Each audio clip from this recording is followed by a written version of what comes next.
తెలుగుదేశం ప్రభుత్వం చేసినటువంటి అన్యాయాలకి ఏమాత్రం తీసిపోని విధంగా వైఎస్ఆర్సీపీ ప్రభుత్వం అన్యాయాలు చేస్తుంది. దళిత బిడ్డలకి అన్యాయం చేస్తుంది, దళిత బిడ్డల పథకాలు రద్దు చేస్తుంది అనే విషయంలో సెకండ్ థాటే లేదు నాకు. కానీ మీరు చేసింది ఏంటి సార్? మీరు చేసింది ఏంటి చెప్పండి. ఈ రాష్ట్రంలో బిడ్డలందరూ కూడా ప్రజాస్వామ్యబద్ధంగా ఓటేసేటువంటి బిడ్డలకి 16 లక్షల ఓట్లు ఈ బిడ్డలకి వేయకుండా ఆ 16 లక్షల బోగస్ ఓట్లు సృష్టించినటువంటి ఘనత మీ ప్రభుత్వానికి కాదా? నేను మళ్ళీ అడుగుతున్నా. ఈరోజు మాజీ ముఖ్యమంత్రి చంద్రబాబు నాయుడు గారు వేదాలు వల్లిస్తుంటే నేను ఒకసారి చూపిస్తాను. నాకు ఆశ్చర్యమైన 83 నియోజకవర్గంలో మహిళా పోలీసుల బియ్యంలోకి పెడితే వాళ్ళకి మహిళా పోలీసులకు ఏం తెలుస్తుంది ఇవన్నీ అంటే? ఇంకొక పక్క వై ఏపీ నీడ్స్ జగన్ అని కలెక్టర్ దగ్గర నుంచి అందరూ క్యాంపెయిన్లు చేస్తారు. ఇప్పుడు చేసిన అరాచకం చాలదు, రాతి యుగానికి తీసుకుపోవడానికి అలాంటి వాళ్ళు పెట్టుకొని చేసే పరిస్థితికి వస్తున్నారు.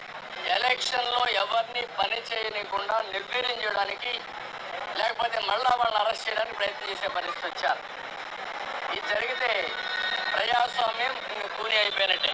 ప్రజాస్వామ్యంలో ఎవరిని పని చేయకుండా ప్రజాస్వామ్య వ్యవస్థను మొత్తాన్ని వాడేసి కూనీ చేసేస్తున్నారంట. సార్ మనం చేసింది ఏంటి సార్? 16 లక్షల బోగస్ ఓట్లు ఎక్కించింది ఎవరు సార్? ఊరూరా ఇల్లు తిరిగి 16 లక్షల బోగస్ ఓట్లు ఎక్కించి ఆంధ్రప్రదేశ్ రాష్ట్రంలో అన్యాయంగా బోగస్ ఓట్లకు సృష్టికర్త ఎవరు సార్? మనమే కదా. మన భుజాల నుంచి కావడి దించేయాలనుకుంటే ఎట్లా సార్? ఇప్పుడు బోగస్ ఓట్లు ఉన్నాయి, ఈ బోగస్ ఓట్ల గురించి పోరాటం చేయాలి, ఖచ్చితంగా చేద్దాం, అందులో డౌటే లేదు. అంటే బోగస్ ఓట్లు ఈరోజే మీకు గుర్తొచ్చినాయా సార్? మనం 2014లో బోగస్, అసలు 2004లో సృష్టించింది ఎవరు సార్?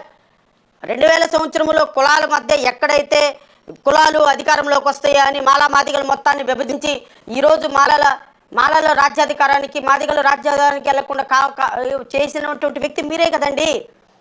5,000 రూపాయలు 10,000 రూపాయలు ఓటుకి ఇచ్చి ప్రజాస్వామ్యంలో ఓటు కొనింది మీరే కదా. మీ హయాంలోనే కదా ఈ రాష్ట్రంలో అత్యంతగా దుర్మార్గకరమైనటువంటి రాజకీయాలకు తెరలేపిన సృష్టికర్త మీరే కదా. వ్యవస్థలను వాడింది మీరే కదా, పోలీసులను వాడింది మీరే కదా, ఇంటెలిజెన్స్ వ్యవస్థను వాడింది మీరే కదా.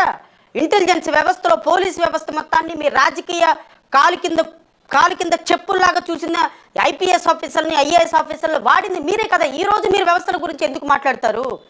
నేను రాష్ట్ర ప్రజలను ఒకటే కోరుతున్నా, చాలా సీరియస్గా ఈ రాష్ట్రంలో ఇంటెలిజెన్స్ వ్యవస్థను ఏర్పాటు చేసి విపి వెంకటేశ్వర్లు అనేటువంటి వ్యక్తిని ఈ రాష్ట్రంలో ప్రతి ఒక్క సమస్య కోసం ఒక పోలీసు లాగా కాకుండా ఒక టీడీపీ ఏజెంట్ లాగా వాడిన వ్యక్తులు మీరు కాదా సార్? ఈరోజు మీరు ఎట్లా మాట్లాడతారండి? పోలీస్ వ్యవస్థ గురించి ఎలా మాట్లాడతారు? దొంగ ఓట్లు సృష్టికర్తే మీరు.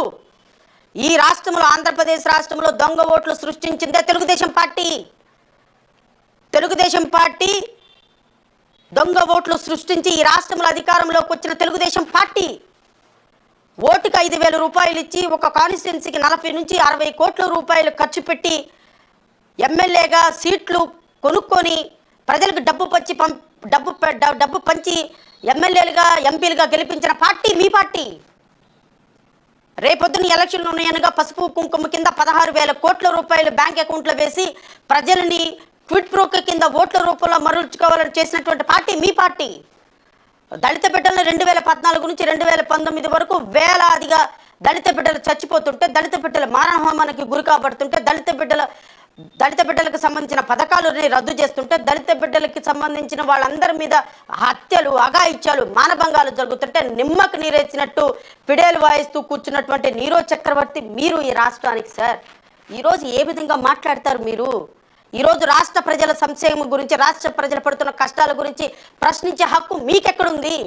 ఈరోజు జగన్మోహన్ రెడ్డి గారు చేస్తున్నటువంటి దొంగ ఓట్ల వ్యవహారం గురించి మాట్లాడే హక్కు మీకెక్కడుంది? ఈరోజు జగన్మోహన్ రెడ్డి గారు దొంగ ఓట్ల గురించి, లేకపోతే దళితులకు అన్యాయం చేస్తున్నారు, దళిత బిడ్డలు మీ ప్రభుత్వంలో చనిపోయినారు, దళిత బిడ్డలు ఈరోజు ఈ రాష్ట్రంలో వాళ్ళకి ఆర్థికంగా, సామాజికంగా, రాజకీయంగా వాళ్ళందరూ దోపిడీకి గురికోబడుతున్నారని ప్రశ్నించే హక్కు మీకెక్కడుంది అంటే ఓట్లు దండుకోవటంలో, ప్రజలని మభ్య పెట్టడంలో, ప్రజలని భయభ్రాంతులకు గురి చేయటంలో, ప్రజలని ఒక కన్ఫ్యూజన్ స్టేట్ ఆఫ్ మైండ్కి తీసుకెళ్లటంలో మీరు సిద్ధహస్తులు అన్న విషయం రాష్ట్ర ప్రజలకు తెలుసు. అందుకనే రాష్ట్ర ప్రజలు మిమ్మల్ని నమ్మటం లేదు సార్. రాష్ట్ర ప్రజలు తెలుగుదేశం పార్టీని నమ్మటం మానేశారు. తెలుగుదేశం పార్టీని ఎట్టి పరిస్థితుల్లో నమ్మే పరిస్థితుల్లో తెలుగుదేశం పార్టీని లేరు.